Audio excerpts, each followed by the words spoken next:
Okay, let's talk about a fundamental shift in power. I mean, a real one. It's a story that's been in the making for about 30 years, but it has only truly exploded in the last 18 months. And this isn't just about some new tech, it's about who gets to use it. You've seen this comment, right? Scroll through any article about AI, and you'll find it. The cynic in the comments section going, AI's been around since the 90s. Big deal. And you know what? They're not totally wrong. AI has been humming along in research labs for decades. But saying that is, well, it's technically true, but it's completely, utterly missing the point of the revolution that's happening right now. See, the real story isn't about how old AI is. The story is about who gets to use it. And that, my friends, has changed everything. To really get why this moment is so different, we need to rewind the clock a little. This isn't just about a new app on your phone. This is about the end of a long, frustrating 30-year search for a tool that lets communities build their own futures. So let's break down this term strategic communications capacity. Sounds a bit corporate, but stick with me. Picture this. It's 1995. A supply sergeant at Fort Bragg named Shannon Dobbs is watching the Army's communications battalion. They're making flyers, broadcasting on the radio, shooting videos, the whole shebang. All of it is designed to get thousands of people on the same page for one mission, and it hits him. This is what communities need. Not for war, but for their own self-determination. They need the power to coordinate. But for 3 decades, that power was basically locked away.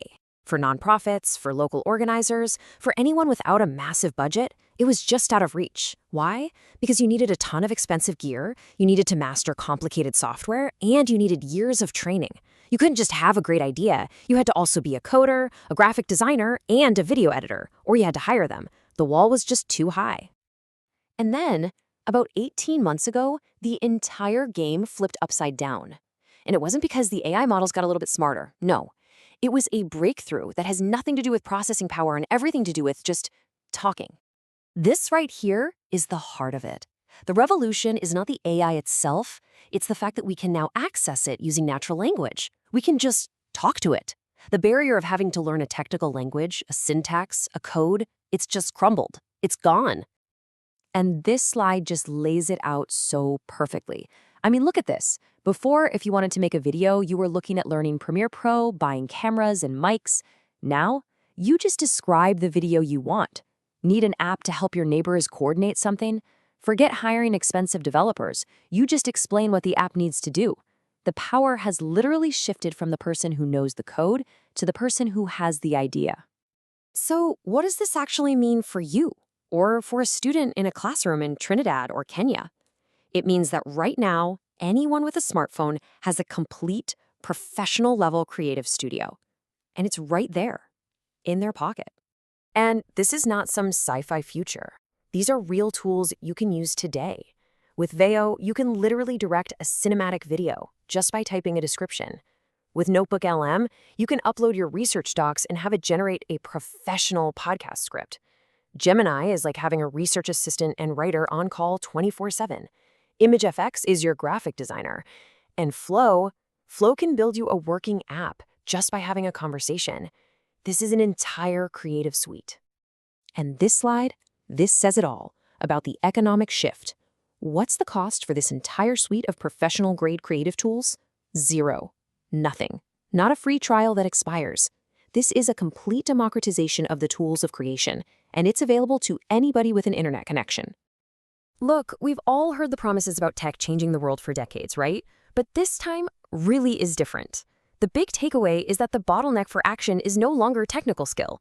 It's about having a clear vision.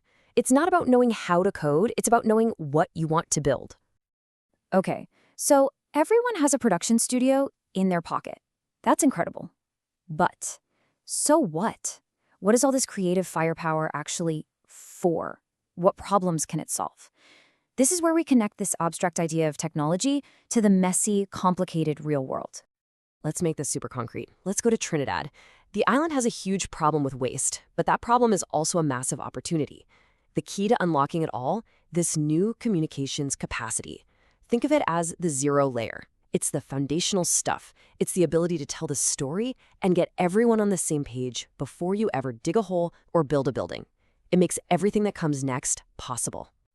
So check this out. A single project that turns organic waste from resorts into valuable stuff for farmers creates this incredible cascade of wins. You can see it right here. Everybody wins. The resorts save a ton of money. The farmers make more money and get healthier soil. Young people get good, high-skilled jobs. The government hits its climate goals. The whole region gets a boost in food security. It's a win-win-win-win-win. And we're not talking about vague, fuzzy benefits here. The numbers are just staggering. A resort can cut its operating costs by over 50%. A small farmer could see their income jump by more than half. Dozens of new jobs get created. When you can tell the story this clearly with this kind of data, the project becomes an absolute economic no-brainer for every single person involved. And this is the point I really want you to take away. What makes a physical project like this actually happen? It's the ability to tell the story clearly and effectively to everyone. This is that zero layer in action. Before you can raise a single dollar for a building, the community has to get it. They have to see their part in it, and they have to be able to explain it to their diaspora families overseas. That ability to communicate and coordinate has to come first, because it's what makes the physical project basically inevitable. And what's so exciting is that this isn't just a Trinidad story. What's happening there is a blueprint. It's a pattern that's starting to pop up all over the world. Communities using these new tools to coordinate and tackle their own biggest challenges. Yeah, it's not an isolated event. We're seeing this exact same methodology being used in totally different contexts. In Kenya, it's being used to coordinate the creation of water infrastructure for 25,000 people. In rural Colorado, it's helping farmers work together. The specific problems are different, but the starting point for the solution is the same: the power to communicate, coordinate, and tell a story that brings people together. And here's where it gets really cool, kind of meta. When students in Trinidad use these AI tools to make a documentary about their own Waste to Wealth project, that film isn't just a class project. It becomes a real-world tool. It's a pitch to investors. It's a way to get partners on board. It inspires other communities. The very act of telling the story of the transformation becomes a key part of the transformation itself.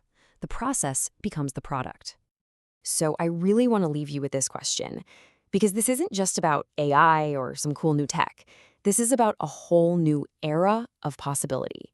It's about local empowerment, it's about real problem solving, and it's about hope. So just think about it. What big, complex, maybe even impossible problems could your community start to solve if every single person had the power to create, to coordinate, and to tell their own story? What becomes possible then?